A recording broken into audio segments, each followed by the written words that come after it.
Hello, everyone. Welcome to 3 News Now. I'm Stephanie Haney. It is Thursday, November 12th, and I have your top stories from WKYC.com and our WKYC app. Thank you for choosing to be here, where we get you filled in on the things that are impacting you here in Northeast Ohio. Governor Mike DeWine just finished the part of his Thursday press conference where he gives the information. Now he's in the question and answer session at this point, right around 2:30 p.m. But he did give us some new information when we have another record-breaking day for COVID-19 cases here in Ohio. There are new tools coming to the COVID-19 dashboard for the state of Ohio. As of right now, you can go to the COVID-19 dashboard and look up your specific zip code to see what's happening with coronavirus exactly where you live. So more information, not just the county level, but at the zip code level. You'll be able to check your zip code by time period as well. So you'll be able to look at the past 2 weeks, the past 30 days, and what's been happening over the entire pandemic in your specific zip code. This is incredible access to information at the most local level. And Governor Mike DeWine did say that he recommends looking at that 2-week time period to really get an idea of what's happening in your zip code in the past 2 weeks. Again, that's that 14-day quarantine period, so it makes sense that it would be a 2-week time period. Another thing that is coming is a flu dashboard so that people can see what's happening with the flu right now. That'll be on the Department of Health website, and that flu information will let people compare what's happening now to the past 5 years so we can see how things are shaking out. Now, with all that information, let's get into the latest numbers from the Ohio Department of Health, and it is unfortunately another record-breaking day here in the state of Ohio. There are 7,101 reported cases of COVID-19 newly reported to the Ohio Department of Health today. This is the first time we've been over 7,000, and this is not the direction we want to be going in. Obviously, this is something that we've been saying over and over again. Another thing that's going up, our positive test rate. This is where we compare all the tests that are being done to the percentage that come back positive. So the 7-day rolling average right now is at 10.6%. And the latest daily positive rate is 13.2%. Obviously, both of these numbers well over the recommended threshold of 5% from the World Health Organization. Now, yesterday, during his press conference to the state, Governor Mike DeWine said, this is not because of increased testing. Governor Mike DeWine said we're doing about double the testing, but the cases are increasing at about 4 times the amount. So this is not just because we're doing increasing testing here in the state of Ohio, everybody. In the last 24 hours, 35 new people have been reported dead related to COVID-19. That's down from 76 yesterday, but does bring our total to now 5,658. In the last 24 hours, 268 new hospitalizations have been reported, bringing the total number of people currently hospitalized with COVID-19 above 3,000 for the very first time. That number is now 3,024 total hospitalizations. And of those 3,024 people in the hospital, 756 of them are being treated in the intensive care unit. So 1 in every 4 people that are hospitalized right now for COVID-19 are being treated in an ICU. Now, about our statewide hospital bed occupancy rate. Right now, the number of available beds is about 24%. This is something we need to be watching because we see these hospitalization numbers rising, and we're going to get to in a minute how the Cleveland Clinic is already being impacted and how they're adapting to try and account for more people being hospitalized with COVID-19. But first, let's take a look at the national and the global numbers. These come from Johns Hopkins University. Now, if you remember, the U.S. hit 10 million COVID-19 cases on Monday, and the last 1 million of those cases were in the previous 10 days. Well, today, we are about at 10,457,000, just a little bit over that. So there's been almost 500,000 reported cases of COVID-19 in the last 4 days. And in the past 24 hours, We have had over 2,000 new COVID-19 deaths here in the U.S. That number is now at 242,248. So over 2,200 new COVID-19 deaths in the U.S. Also rates that we definitely don't want to see. The U.S. does have 4% of the global population and is holding steady now at 19.9% of the reported COVID-19 cases and 18.8% of the reported COVID-19 deaths. That number has been bouncing around a lot, but not bouncing around because we're having less deaths in the U.S. Definitely bouncing around because we're seeing more deaths at the global level because, as I just said, we're seeing more daily deaths reported than we have here in the U.S.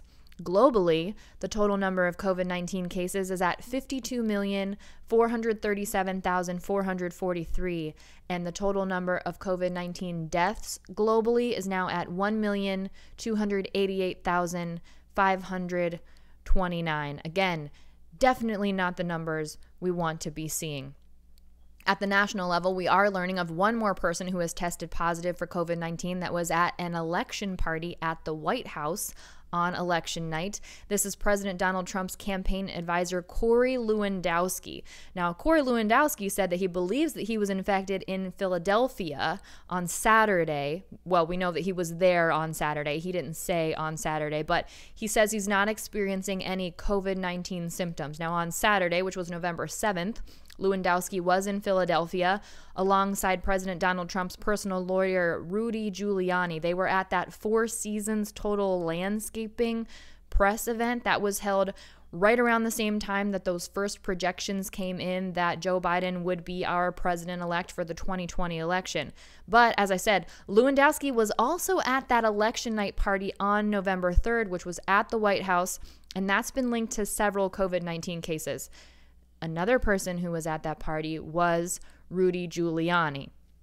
Other people who we know that have tested positive at that party included a personal guest of Rudy Giuliani. This is Healy Baumgardner. That's a former White House aide who now works in private equity. Also, White House Chief of Staff Mark Meadows, Housing and Urban Development Secretary Ben Carson, and David Bossie, who for a little bit there was leading President Donald Trump's team that is forging ahead with those baseless challenges against the election results. Now, this is very similar to what happened at the White House when they held that event for the formal announcement of the nomination of now Supreme Court Justice Amy Coney Barrett. So we'll be watching to see what happens with these positive cases that all seem to be linked potentially to that party on election night at the White House. Bringing it back here to Ohio now. The Cleveland Clinic is taking action to adapt because of the increase in hospitalizations related to COVID-19.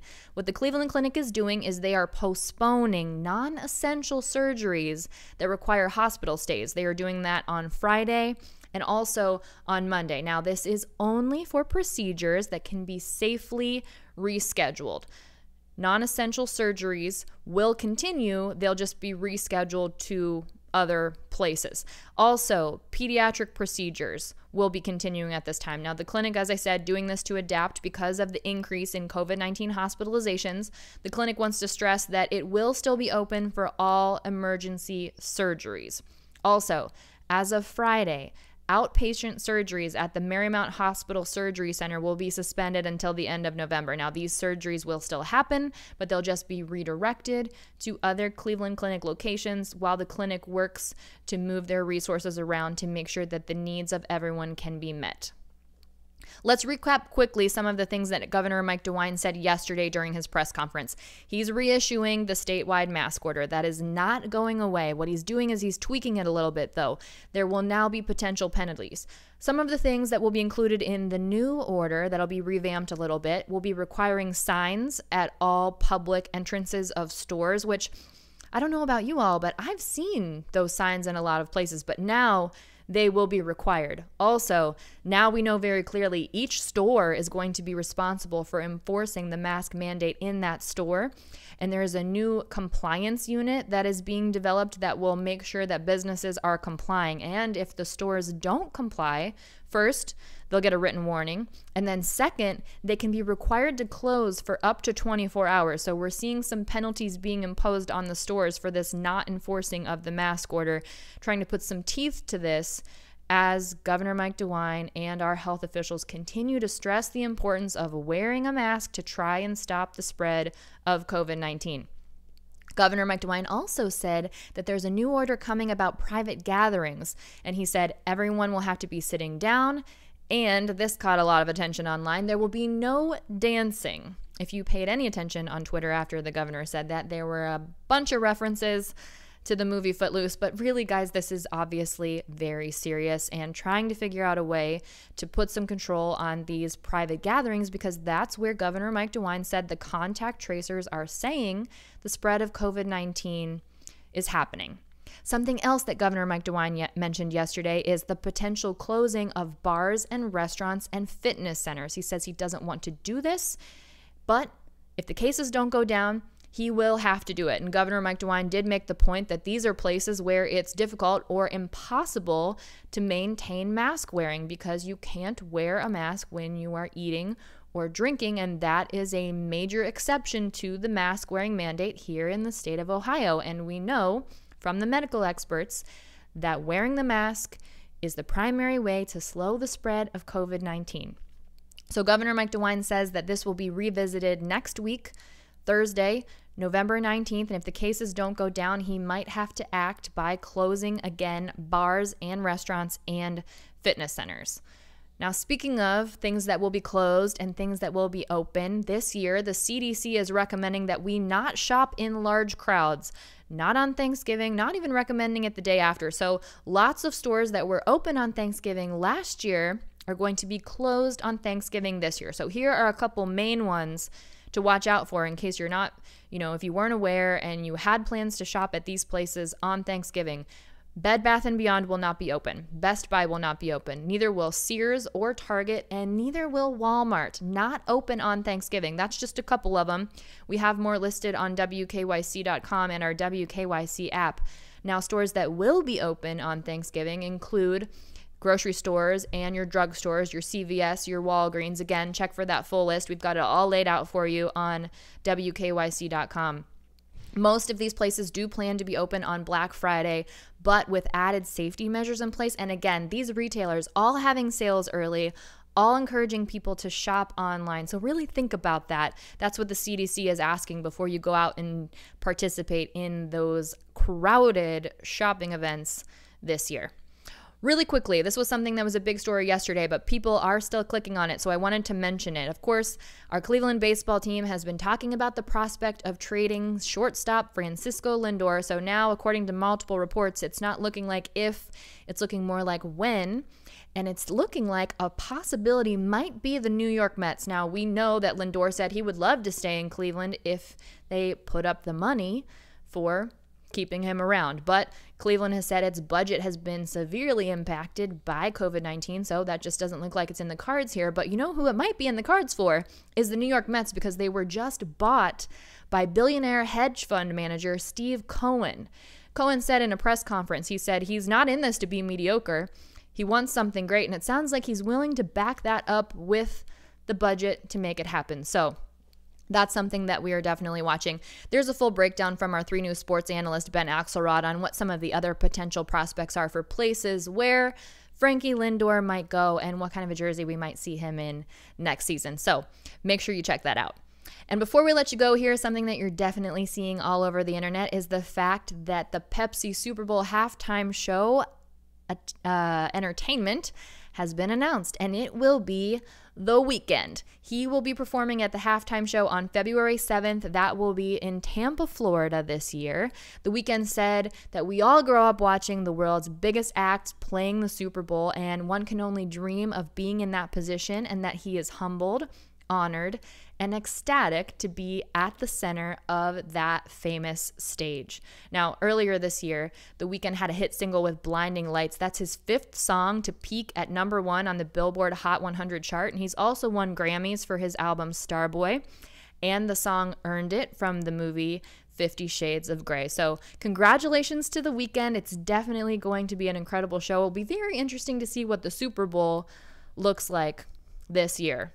That's it for your 3 News Now update for Thursday, November 12th. I will see you next up on What's New with your trending stories in Clicking in Cleveland. Remember, you can watch that live for free in the WKYC app. So if you do not yet have the WKYC app, no time like the present to download that. I'll see you back here tomorrow for more 3 News Now. Everyone, stay safe, be well, wash your hands, wear your mask. I'm Stephanie Haney.